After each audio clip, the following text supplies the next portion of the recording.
Hello friends. இந்த குளிர்காலத்தில வந்து சுட சுட சூப்பு குடிச்சா ரொம்ப நல்லாயிருக்கும். அதுவும் சிக்கன் சூப்பு, சிக்கன் கறி சுட சுட சாப்பிடும்போது அவ்வளோ சூப்பரா இருக்கும். தொண்டைக்கு இதமா இருக்கும். சளி எல்லாம் பறந்து போயிரும். அந்த மாதிரி ஒரு ரெசிபி தான் இன்னைக்கு பார்க்க போறோம். மார்கழி 7ல welcome back to Nalli Sundar's kitchen. சுவையான சிக்கன் கறி, சிக்கன் சூப்பு எப்படி செய்யலான்னு பார்க்கலாம் வாங்க. இங்கே வந்து ஆல்ரெடி நான் மசாலா அரைச்சி வச்சுக்கிறேன், வறுத்து அரைச்சிருக்கிறேன். அந்த வறுக்கிறதுக்கு தேவையான பொருள்கள் இன்க்ரீடியன்ட்ஸ் எல்லாமே நான் வந்து சைடில் கொடுத்துக்கிறேன் பாருங்கள்.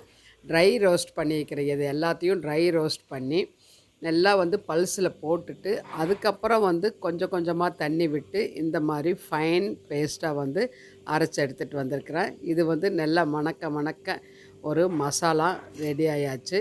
இந்த மசாலா வந்து பாருங்கள் எப்படி இருக்கணும், இந்த மாதிரி அரைக்கணும். ரொம்ப வந்து ஃபைனாகவும் இருக்கக்கூடாது, ரொம்ப கொரகொரப்பாக இருக்கக்கூடாது. இந்த மாதிரி இருந்தால் தான் இந்த சூப்பு குடிக்கிறதுக்கும் கிரேவிக்கும் ரொம்ப அட்டகாசமாக இருக்கும்.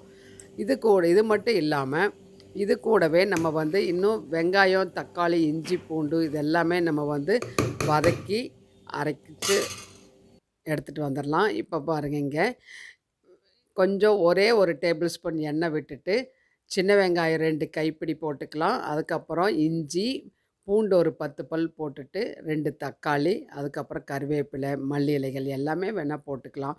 போட்டு நல்லா வதக்கிட்டு அதுக்கப்புறம் ஆறுனதுக்கப்புறம் அந்த மசாலாவோடவே நம்ம சேர்த்தி அரைச்சி எடுத்துகிட்டு வந்தாச்சு. சூப்பரான ஒரு மசாலா ரெடி ஆயாச்சு.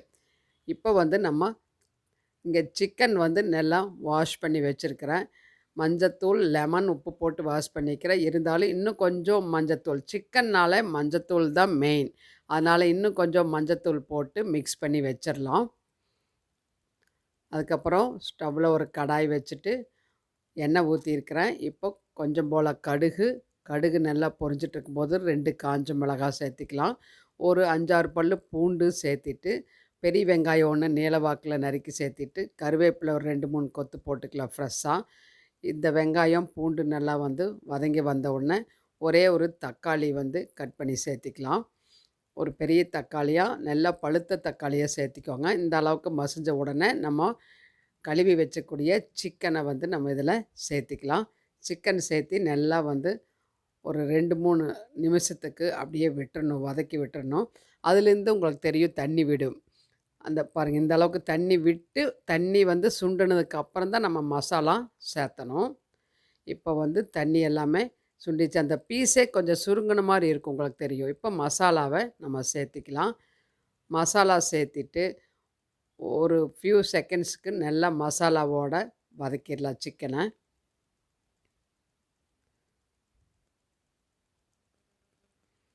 இந்த அளவுக்கு நல்லா வந்து வதக்கி விட்டுட்டு அந்த உப்பு காரம் எல்லாமே பிடிக்கும். ஒரு ஃபியூ செகண்ட்ஸ் அப்படியே விட்டுறணும். பாருங்கள், கொதிக்க ஆரம்பிக்குது அதுலேருந்து தண்ணியை. இப்போ வந்து எக்ஸ்ட்ரா தண்ணி நம்ம தேவையான அளவுக்கு சேர்த்திக்கலாம். நல்லா கலந்து விட்டு பார்த்துட்டு திரும்பவும் வந்து நம்ம தண்ணி வேணும்னா தண்ணி சேர்த்திக்கலாம். நான் வந்து எக்ஸ்ட்ரா தண்ணி சேர்த்த போகிறேன். ஏன்னா இதிலேருந்து தான் நம்ம வந்து சூப்பு வந்து எடுக்க போகிறோம். 2 in 1 ரெசிபி. அதனால் இப்போ தேவையான அளவுக்கு உப்பு சேர்த்திடலாம். தண்ணி சேர்த்திட்டு நான் உப்பு சேர்த்தி கலந்து விட்டுட்டு கருவேப்பிலை ஒரு 2, 3 கொத்து ஃப்ரெஷ்ஷாக போட்டு மூடி வச்சிடலாம். ஒரு 10 நிமிஷம் வந்து நல்லா கொதிச்சிட்ருக்கு. இப்போ பாருங்கள், நல்லா வந்து கம வாசனையோட சிக்கன் சூப் ரெடி ஆயிருச்சு. நல்லா இந்த தண்ணி மாதிரி இருக்கணும். அப்போ தான் வந்து குடிக்கிறதுக்கு தொண்டைக்கு இதமாக இருக்கும். இப்போ வந்து நம்ம ஒரு பவுலில் சூப் எடுத்து இந்த கப்பில் மாற்றியாச்சு. எல்லாத்துக்கும் ஒவ்வொரு கப்பு குடித்தா போதும். சளி, இருமல் எல்லாம் பறந்து போயிடும். இந்த மாதிரி சுட சுட ஆவி பறக்க சூப்பு வந்து குடித்தா போதும். எல்லாத்துக்குமே ரொம்ப ரொம்ப நல்லாயிருக்கும். அதுக்கப்புறம் அந்த குழம்ப வந்து நல்லா திக் பண்ணி இங்கே கிரேவியாக பண்ணியாச்சு. இந்த கிரேவி வந்து சுடான சாதத்தோடவும், இட்லி, தோசை, சப்பாத்தியோட சாப்பிட்றதுக்கு ரொம்ப ரொம்ப அருமையாக இருக்குது. இதே மாதிரி நீங்களும் செஞ்சு பாருங்கள். இந்த ரெசிபி உங்களுக்கு பிடிச்சிருந்தால் லைக் பண்ணி ஷேர் பண்ணுங்கள் உங்கள் ஃப்ரெண்ட்ஸ் அண்ட் ரிலேஷன்ஸ்க்கு.